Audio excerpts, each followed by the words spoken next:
Hello, bachcho. Let's read this question. So this question says a particular mass 2 kg located at the position of I cap plus j cap meter has a velocity of 2 I cap plus minus j cap plus k meter per second.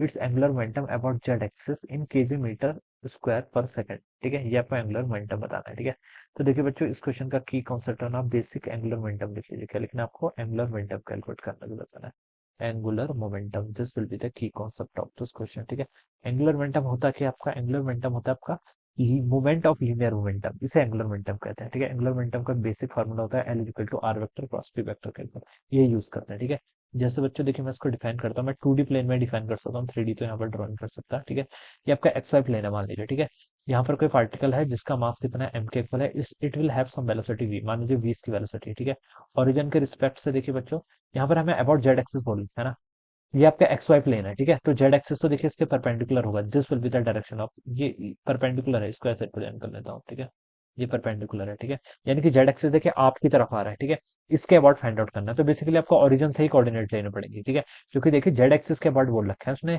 ठीक है, Z axis के about यानी कि आप Z axis के about बोल दीजिए या फिर ओरिजिन बोल दीजिए, क्योंकि देखिए यहाँ पर तो इसका जेड कोऑर्डिनेट ही नहीं है ना। पार्टिकल किस में, एक्स वाई प्लेन में लाई कर रहा है, आई कैप प्लस जे कैप उसके कोऑर्डिनेट गिवन कर रखे हैं। ठीक है, तो जेड एक्सिस के अबाउट मोमेंट ऑफ इनर्शिया यानी कि ओरिजिन के अबाउट फाइंड आउट करना है। तो ये इसका आर वेक्टर हो जाएगा बेसिकली। ठीक है, मोमेंट क्या होता है आपका? आर क्रॉस पी, आर इस डायरेक्शन है, पी इस डायरेक्शन में है। ठीक है, जो वेलोसिटी की डायरेक्शन होती है वही डायरेक्शन आपकी पी वेक्टर की होती है, तो आर क्रॉस पी आपका इस डायरेक्शन में आ जाएगा। ठीक है, हम यहाँ से इसको ऐसे क्या कर लेंगे, कैलकुलेट कर लेंगे। ठीक है, अब बच्चों देखिए कैलकुलेट करके देखते हैं हम। ठीक है, आर वेक्टर देखिए आपका कितना है, आपका आर वेक्टर होगा देखिए इस पॉइंट, इसके कोऑर्डिनेट कितने हैं, कोऑर्डिनेट्स क्या है, आई कैप प्लस जे कैप, ओरिजिन के कोऑर्डिनेट क्या है, 0 0 0। ठीक है, तो इसका आर वेक्टर आपका बेसिकली आई और जे के इक्वल हो जाएगा। ठीक है, आई कैप प्लस जे कैप प्लस 0 के कैप माइनस 0 0 0 करेंगे तो यही आ जाएगा, तो ये तो आपका आर वेक्टर आ गया।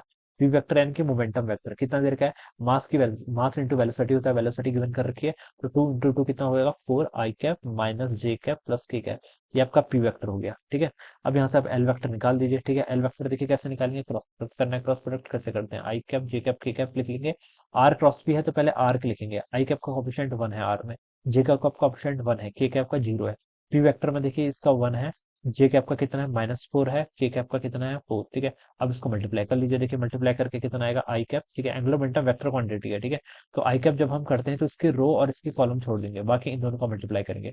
1 × 4 कितना, 4, और 0 - 4 कितना, 0, तो वो 0 हो जाएगा। ठीक है, फिर आपका अल्टरनेट साइन आएगा यानी कि माइनस जे कैप आएगा, जे कैप में लेंगे तो इस रो को और इस कॉलम को छोड़ देंगे। ठीक है, फिर आपका 1 और 4 का मल्टीप्लाई होगा, 0 और किसका, 4 का मल्टीप्लाई होगा, तो 1 × 4 4, 0 और ये 0 हो जाएगा। सेम तरीके से के कैप का करेंगे, के की रो और कॉलम छोड़ देंगे तो 1 × -4 कितना, -4 आ जाएगा, और माइनस और 4 × 1 4 के इक्वल आ जाएगा, तो ये आ जाएगा। अब बच्चों देखो इसको सॉल्व कर लीजिए, तो आपका 4 आई कैप -4 जे कैप, और यहाँ से आपका -8 के कैप के इक्वल आ रहा है। ठीक है, तो ये इसका आंसर आना चाहिए, this should be the angular momentum about Z axis और ओरिजिन। ठीक है, तो ये होगा, तो ये केजी मीटर पर सेकंड में स्क्वायर में ही आएगा, केजी मीटर स्क्वायर पर सेकंड, क्योंकि ये इसकी यूनिट होती है। ठीक है, it's angular momentum about Z axis बोल रखा है ना, इट्स क्या बोल रखा है, angular momentum about Z axis. तो बच्चों ये आपका -8 के इक्वल होना चाहिए। ठीक है, -8 के कैप के इक्वल होना चाहिए। ठीक है बच्चों, जेड एक्सिस का कंपोनेंट पूछ रखा उसने, बेसिकली क्वेश्चन में ये पूछना चाह रहा था, जेड के एक्सिस का कंपोनेंट। तो देखिए एंगुलर मोमेंटम एल वेक्टर को आप कैसे लिख सकते हैं, एल एक्स आई कैप, ठीक है, प्लस एल वाई जे कैप प्लस एल जेड के कैप। ठीक है, तो आपसे क्वेश्चन में ये पूछ रहा है एल जेड कंपोनेंट, तो बच्चों ये आपका कितना आ रहा है, जेड -8 के इक्वल होगा, तो -8 वाले यानी कि फोर्थ ऑप्शन आपका राइट आंसर होना चाहिए। ठीक है, ऐसे इस क्वेश्चन को हमें ध्यान सॉल्व करना है। ठीक है, क्वेश्चन में देखिए हमें क्लियरली मेंशन होना चाहिए, it's Z component of angular momentum लिखा होना चाहिए था। ठीक है, but this will be also be right. ठीक है, तो -8 क्या होगा इसका right answer. So I hope you understood this concept, all the best and thank you so much.